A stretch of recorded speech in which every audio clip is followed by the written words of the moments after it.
এক প্ৰকাৰ নিৰ্বাচনৰ সমান্তৰালভাৱে অনুষ্ঠিত হ'ব আৰু স্বাভাৱিকভাৱে নিৰ্বাচনৰ সময়ত যিহেতু পৰীক্ষা অনুষ্ঠিত হ'ব আমি বহুত বেছি খা খবৰো লৈ থাকিব নোৱাৰিম সেইকাৰণে আজি মই আমাৰ যিখিনি চেণ্টাৰ ইনচাৰ্জ আছে তেখেতসকলক নিমন্ত্ৰণ কৰিছিলোঁ ৰণোজ পেগু ডাঙৰীয়া আৰু মই দুয়োজনে তেওঁলোকক পৰীক্ষাটো যাতে সুকলমে পৰিচালনা কৰে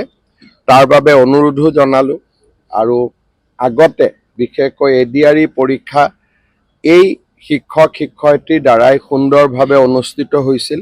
তেখেতসকলক অভিনন্দনো জনালোঁ আৰু মই ভাবোঁ যে সকলোৰে প্ৰচেষ্টাত এইবাৰ মেট্ৰিক আৰু হায়াৰ ছেকেণ্ডেৰী পৰীক্ষা তেখেতসকলে সুকলমে পৰিচালনা কৰিব বাকীখিনি আজি দিনটো তেওঁলোকক ট্ৰেইনিং কৰা হৈছে ইয়াৰ সূক্ষ্ম কথা বতৰাবিলাকত আমি সোমোৱা নাই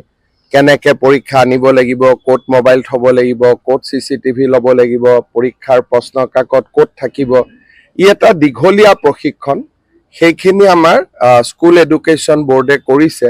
সেই বিষয়টোত আমি সোমোৱা নাই আমি মাত্ৰ তেওঁলোকক এইটোৱে পৰামৰ্শ দিছোঁ যাতে পৰীক্ষাটো ভাল কৰি আপোনালোকে পৰিচালনা কৰে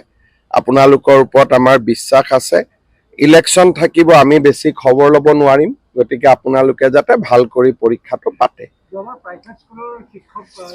এইবাৰ প্ৰাইভেট স্কুলত পৰীক্ষা নহ'ব আৰু হায়াৰ ছেকেণ্ডেৰী মেট্ৰিক দুইটাই চৰকাৰী স্কুলতে অনুষ্ঠিত হ'ব আৰু পৰীক্ষাৰ যিবিলাক নিৰীক্ষক ইনভেজিলেটৰ তেওঁলোকো আগে পিছে আমি প্ৰাইভেট বিদ্যালয়ৰ শিক্ষক শিক্ষয়িত্ৰীক আনো এইবাৰ সিদ্ধান্ত লোৱা হৈছে